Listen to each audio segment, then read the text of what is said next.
Hello, my garden and worm friends. I'm out on my back porch. It is a beautiful day here in Central Florida.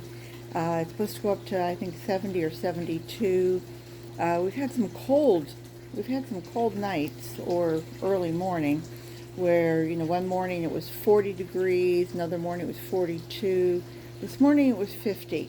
So that felt pretty good. And Rick and I had to lift these and move them into the living room. Just, moving around here, this is our living room right in here. So it was just, pick them up and carry them along the way.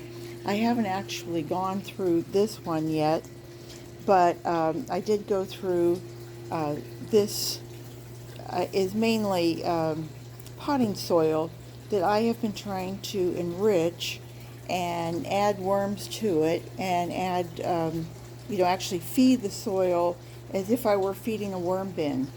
And, I don't have a worm bin like, it's not covered.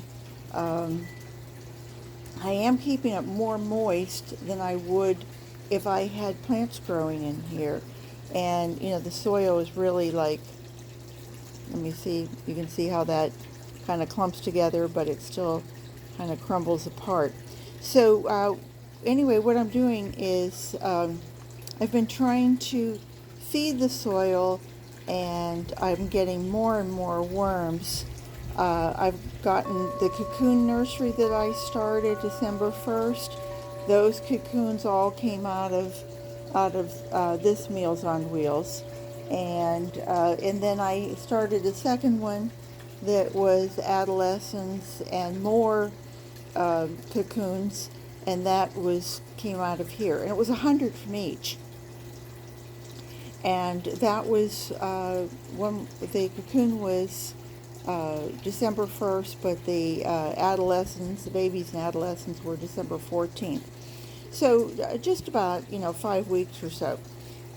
Anyway, what I wanted to say was because it got down to 40 and 42 and 50 this morning, we're having a couple warm days, so I wanted to move the worms back out here. I don't want them to be so totally adjusted to 70 degrees that they can't handle any fluctuation.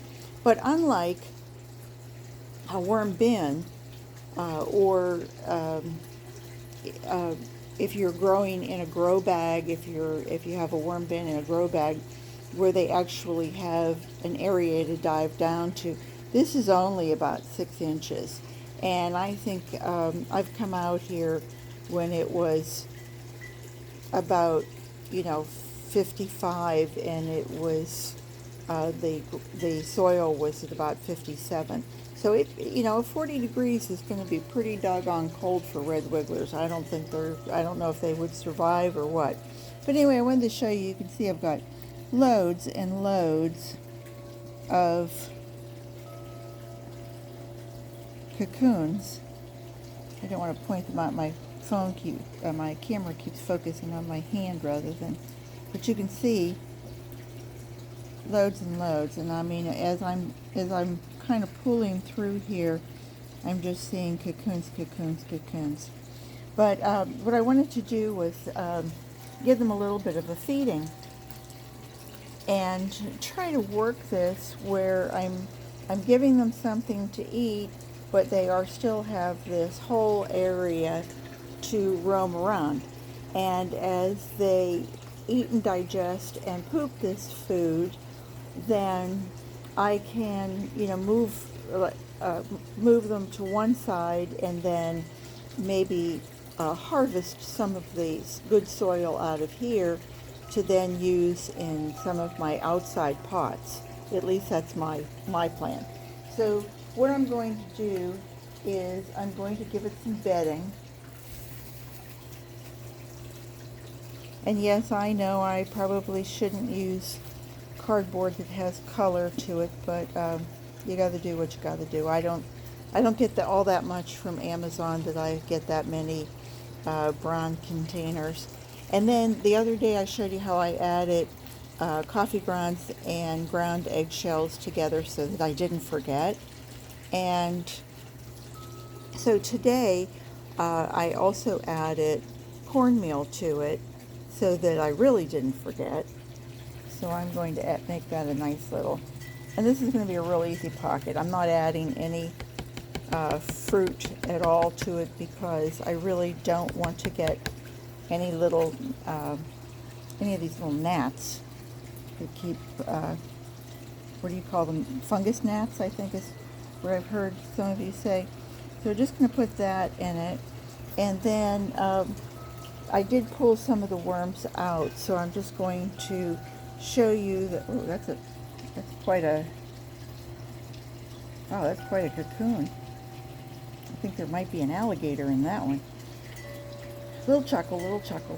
Anyway, just flip it over and you'll get a, let's see what we got there. Yep, see? And you can see some of them are small and some are not so small. Come on, buddies. We'll finish that off in a moment. And then I will cover them. There they go.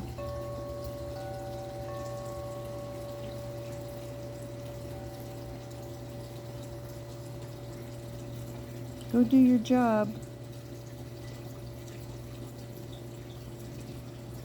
I love the way they come up and like they're searching. I know they have no eyes, but they have sensory nerves there that must be telling them, okay, wait, that's wrong way, make a U-turn, let's go. So anyway, that was it. That was all I really wanted to show you. I'll clean off the rest of it and just move them back. I'm sure the light isn't making them too happy.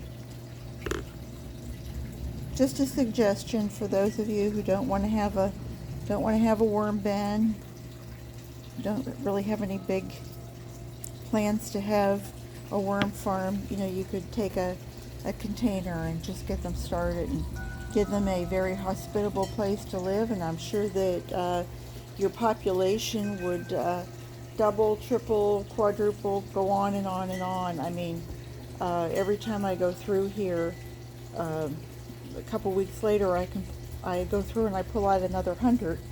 And now this time I didn't actually take them out. I gathered them because I want them to start to multiply here and to really give me some good castings and some really rich soil, because I want to get some more plots out in my garden going. So garden what you've got. Use what you have and garden what you've got. And I hope you'll subscribe to my channel, and I hope you'll come back and see me again soon. Take care now. Bye-bye.